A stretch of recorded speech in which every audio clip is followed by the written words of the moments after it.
To begin today, I'd like to remind us of a little bit of last week's portion of the film, especially that part of Abraham Joshua Heschel's background as a Hasidic rabbi and the Hasidic tradition, which is a mystical tradition that promotes wonder, joy, amazement at the very fact that we exist, that everything exists, and just taking joy and delight in God.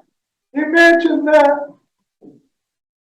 And do you remember last week there was a section where Rabbi Heschel, already ordained as it sounded like a teenager.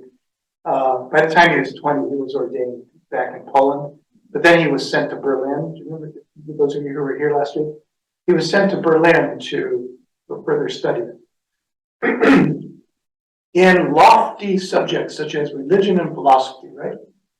There was a section of the film last week that said he would be walking down the streets of Berlin, deep in thought about these cerebral matters, and be struck by the beauty of the sun, sunset, sunrise. Do you remember that? And then he'd just pause and say, "Thank you," and become a little bit ecstatic. And I picture him even moving, which is part of the Hasidic tradition, moving, just like the whirling dervishes and like the people we learned about in Africa a couple weeks ago. It's like once God gets a hold of you, you can't really be still. You got to move. And like Pentecostals in the United States, around the world. You know, the Pentecostal movement is the strongest religious movement in Central and South America today. Once the Spirit gets a hold of you, she won't let go. And you've got to move. So this is an important background to understand Rabbi Heschel, is that religion wasn't up in the head for him. And it wasn't only in good deeds. That's all good. It was here too. And it had to be felt and expressed.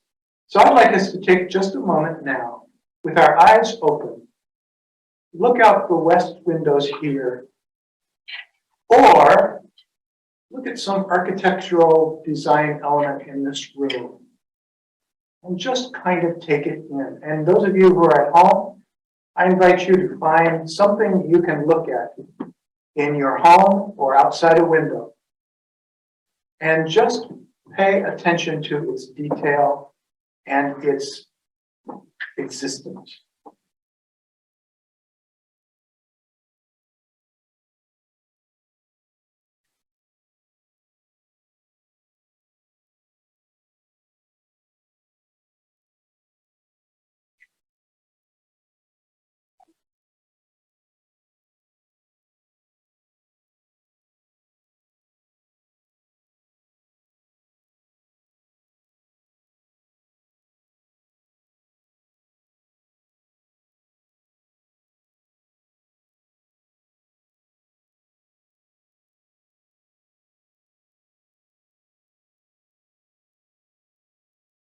So it may not have grabbed you so deeply that you wanted to dance, or sing spontaneously.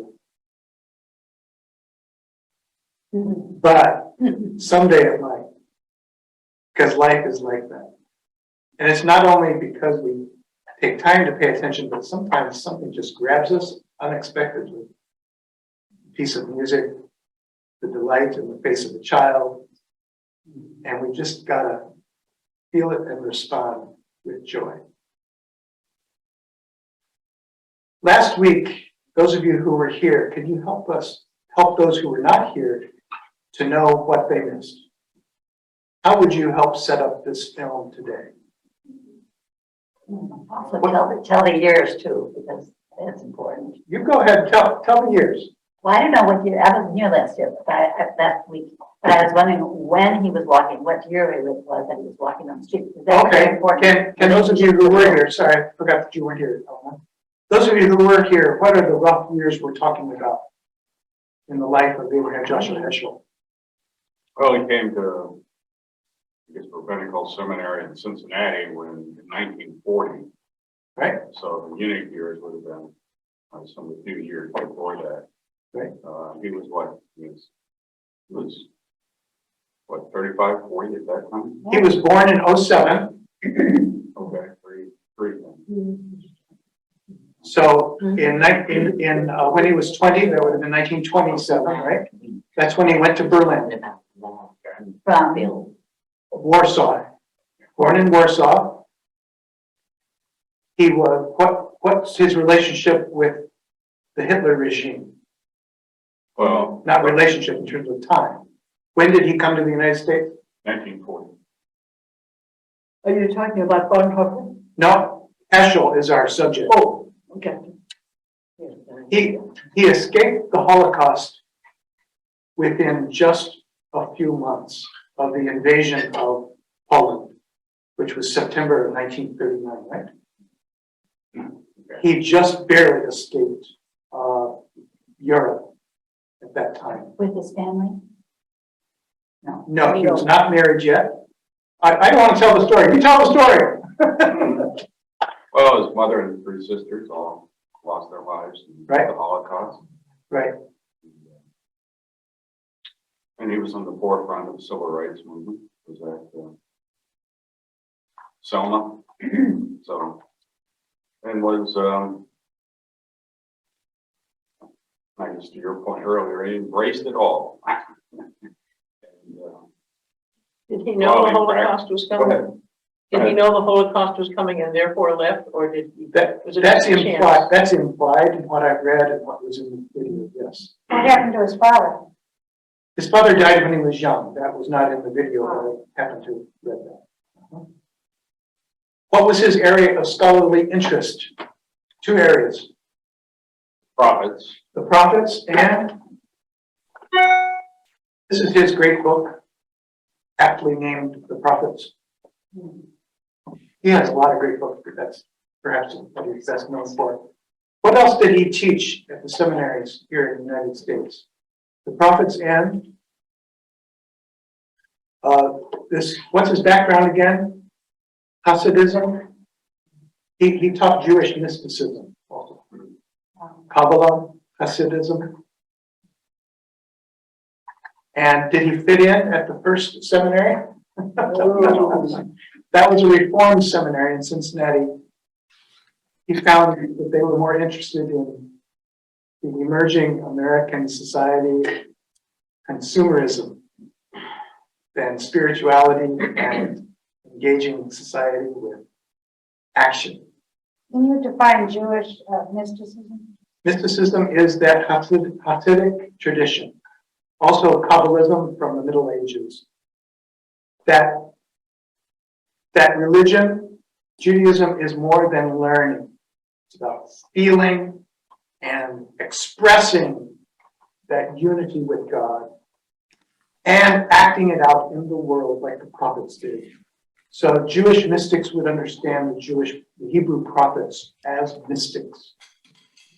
People who are so close to God, who feel such a close affinity to the reality of the divine, that they must speak and act on behalf of God. So to be a prophet is not incompatible with being a mystic. In fact, to be a prophet, you must have that inward sense that God dwells in you and in all things. And for Heschel, it was also, God also dwells in non-Jewish things. He saw the presence of God in all people, Gentiles and Jews. And in the Christian tradition, one more point, then we'll run the film, I promise. Where in America did Heschel find God? Not in his own Jewish tradition, but The civil rights movement. the civil rights movement. And in particular, what was the spiritual basis of the civil rights movement? Equality? No, I'm sorry. What institutions? What spiritual institutions? Church. What church? Ebenezer Baptist. The Black Church. Heschel found more Jewish spirituality in the Black Church than anywhere else in America, including his own Jewish tradition. By the way, so did Bonhoeffer. Bonhoeffer started attending a church in Harlem because the other Protestant churches bored him. And what's the connection there? And the film made this very clear. Both communities, the Jewish community in diaspora and the African American church, both saw in the story of the Exodus their own story. God cares for the marginalized, the alienated, the oppressed. That's where God's heart is. And Heschel felt it in the Black church. And when he met Martin Luther King, it was game over. He had found his calling.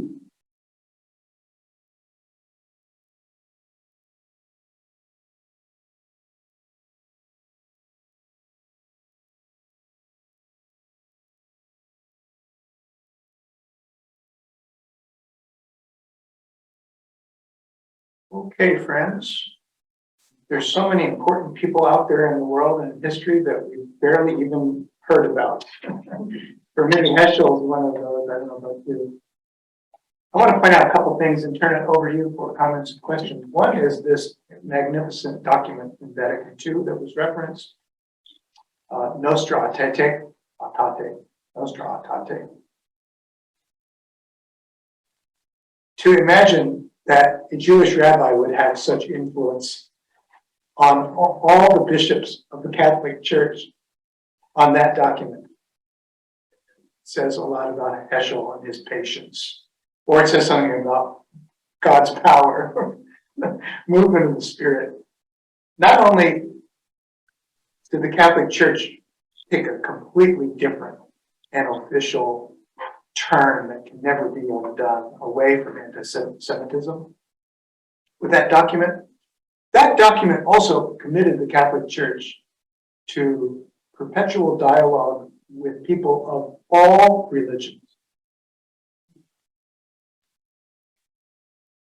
That there's something, the document says something like there's something of God in every religion. That's a big statement for the Roman Catholic Church, and it's a big statement for almost all Christians, including Protestants. And Nostra Aetate went further, saying that the Catholic Church needs to learn from atheists. Swear to God, it's in there. The 1965.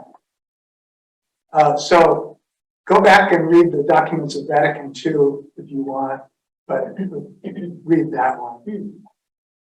This idea of the church looking squarely at its 2,000-year history of anti-Semitism and making changes is not unique to Catholics either. In the 1980s, I think it was, the General Synod of my church, the United Church of Christ, drew up this beautiful document inspired by Vatican II, what the Catholics had done, but it even went a step further. Now, Nostra Aetate said what was silent on the issue, basically, of converting the Jews, right? It didn't say don't, it just didn't say do.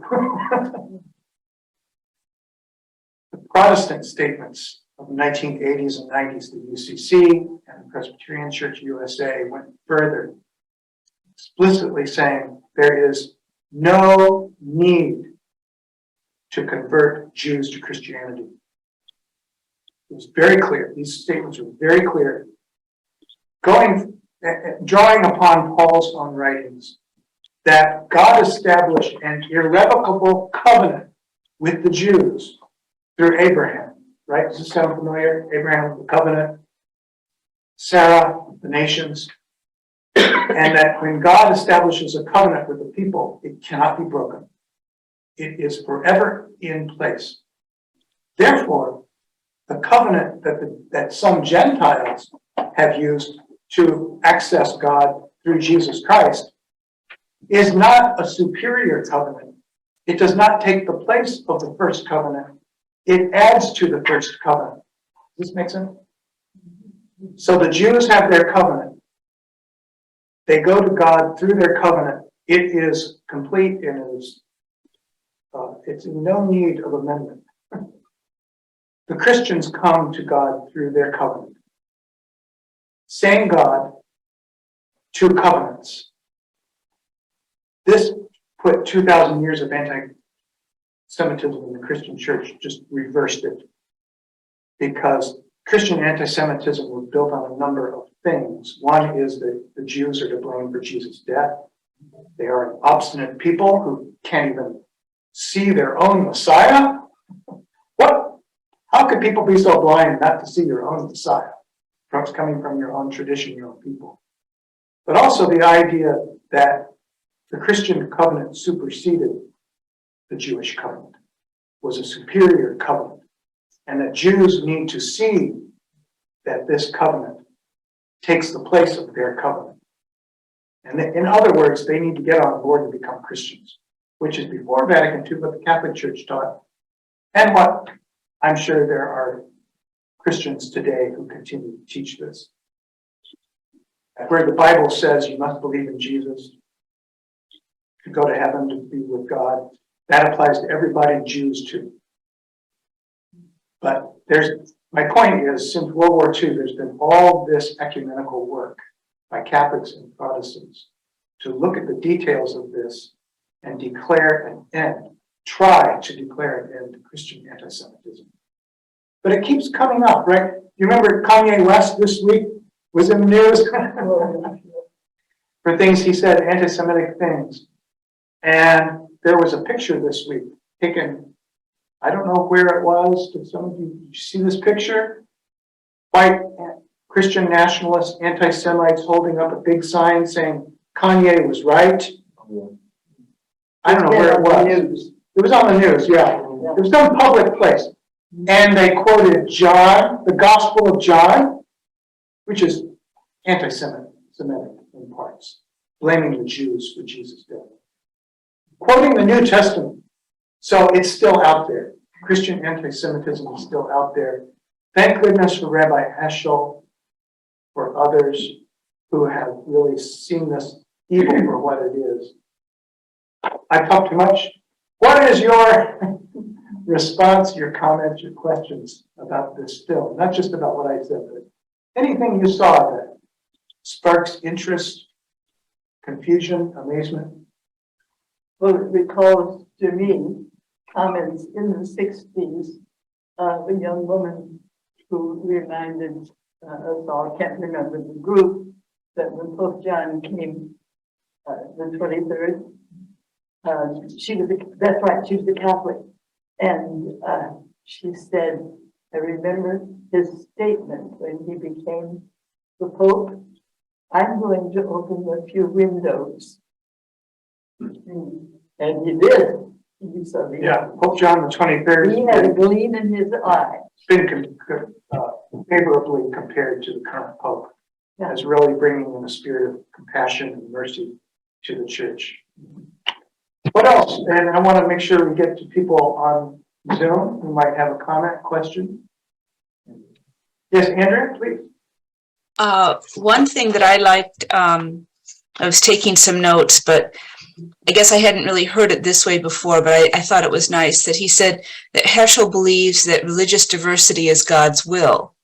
And that kind of makes sense because, you know, people come from all different backgrounds and all different parts of the world, and there wouldn't be an exclusive way to get to God. I mean, that I've always kind of believed myself, but I kind of like that phrase that religious diversity is God's will. It's actually something he wants. Beautiful. Thanks. I got a good question. Yes, Why Brenda? do they have so much war with the military that's dangerous to their lives? I don't understand it either.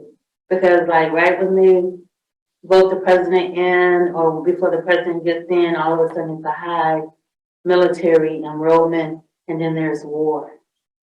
All of a sudden he's summons to how many in Afghanistan, Pakistan, Baghdad, in the Vietnam, all over in those areas, they're fighting, having war. Why is there war? That's a big question, Brian. but a very timely one. There's more people that want more than they're entitled to. Well said. It makes you wonder what would King, Heschel, others of that era say to us today about not just war, but Black Lives Matter, George Floyd, and so many policy decisions at stake right now.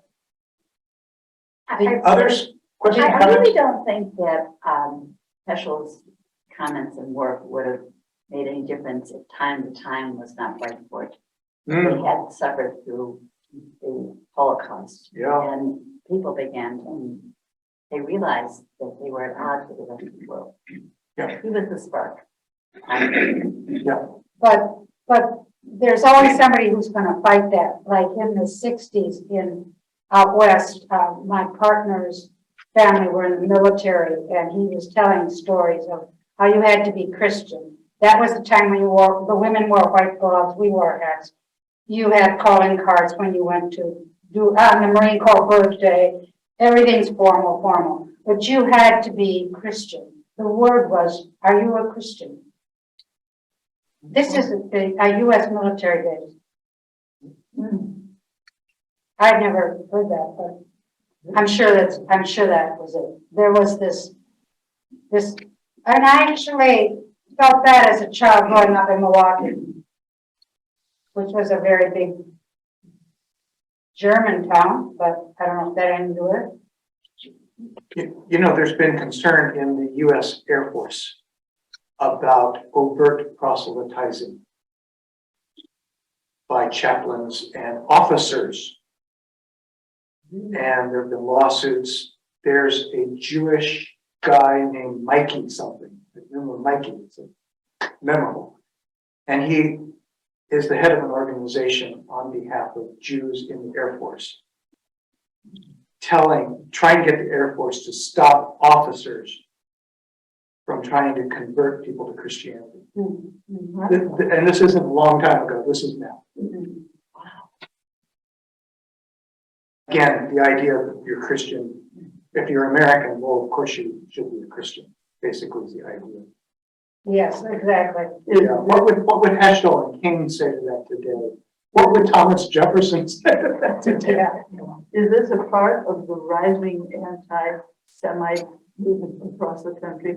Well, yes. That it filters into, because essentially, the more conservative mind will join the military, essentially, but not completely. And I know, Junie, if I may speak, you about your concern and interest in Christian nationalism, That's which we need to add another word there, white Christian nationalism, right. is on the rise in the United States. And nationalism in itself can represent much evil. And if I'm a nationalist, I need God on my side to make my point. Yes. This is where religion comes in. My way is the right way. Yeah. But the ironic part, like these days, as you listen to the far right, Join the good guys. they simply don't believe what really is happening. They are inventing fake stuff. Fake news is what they really are perpetrating when they call the real news fake news.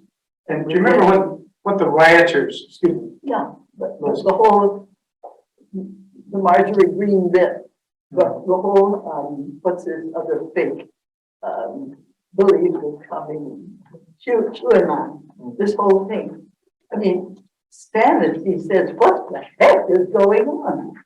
But they are fantasizing this crap. And people are believing it and going to the polls and doing things that are going to be extremely interesting in 10 days for the whole country. yeah, it's Marjorie Green Taylor. And yeah, that's Green Taylor. There's Marjorie another Taylor Green. Green. Or Taylor Yeah, Green. there are several greens around there. But also to think about what I just heard on the news too, there's a movement to, what is it, to get at Biden and of course attacking Pelosi's husband this is getting very physical, and the next 10 days are going to be extremely dangerous for people who want to get at the real truth of the situation. Political violence is not new in the United States, and We yet it lost a seems lot to of be presidents that way, more with us. so what else is new? Do you remember the protesters, the rioters in Charlottesville, Virginia? Yeah. Remember what they had their torches? This is, carrying lit torches is calling us back to Nazi days. Oh, yeah. Do you remember what they said as they marched? We will never. The Jews will not replace us. Oh, The yeah. Jews will not replace us. That's okay. But it's now the Ku Klux Klan and their torture. The Klan. Or was it, which came first, the Jews or the KKK? The Jews have been around since Moses. But were they carrying torches at that time? Are they? When you say they, I'm sorry. Who was carrying the torches? It was the Jews. The protesters So, in Charlottesville. So this was a right-wing, KKK was the one. this was a right-wing rally that was taken That is over. the KKK. Well, I'm not sure what group they belong to, but the KKK is certainly aligned. But they still exist though, right? The KKK. Absolutely, yeah. They started about 10 years. Torches are enchanted. And there's an organization, the Southern Poverty Law Center, you've probably heard of, A lot. that monitors hate groups, especially in the South. Nancy? One of his points, his many wonderful points, was God calls us to be partners. That is incredibly complex. In the first place, what does that mean for each of us? What does that mean for a group of people as a church? I think that people on the Christian right think that they are partners with God in what they are doing, and this evangelical emphasis. It's just complicated. Which follows Trumpism. I know I have it in my family. So I see it hard on. You cannot talk to them. They shut the door. It isn't those, 5 ways to bread. You try. And their critique is it works the other way. Let's be aware of that. Their critique is they're right, you won't listen to us or have a civil conversation. So we've got we have a discourse problem. We'll talk more about that in January. That's one of our topics in January. Another minute or two, closing comment or two. Virginia? I would just like to remind everyone that our church is sponsoring the interfaith Thanksgiving service the Tuesday night before Thanksgiving. And we will have Muslim, Jewish, in fact, the shofar is going to be blown at the beginning of the service. They'll all speak. Christian, Buddhist, Christian. Baha'i. Did I leave anybody out, Carol? Baha'i. Baha'i, oh my gosh, yes, of course. And music, I hope you all come because I Will it think be Wednesday or Tuesday? Tuesday. It used to be on Wednesday, but people had to call the turkey and get to the airport. So now it's Tuesday night, And the ceremony. And what time is it going to be? 7:30. And the guest speaker is the CEO, president, head person anyway, at the Parliament of the World's Religions. Yes, Oh, wonderful. which will be in Chicago next summer. Yeah, the Parliament's in August, coming up in August. Some of us were at the last parliament. I'll never forget it. During the Dalai Lama speech. And I was right in the middle of the young Tibetan groups. I couldn't get in, there was a fence around Grant Park at the big speech at the final end. And so I found myself in the midst of the Tibetan group, which was a real experience because of the Dalai Lama started to talk. Wow, I was there. Never forget it. Beautiful.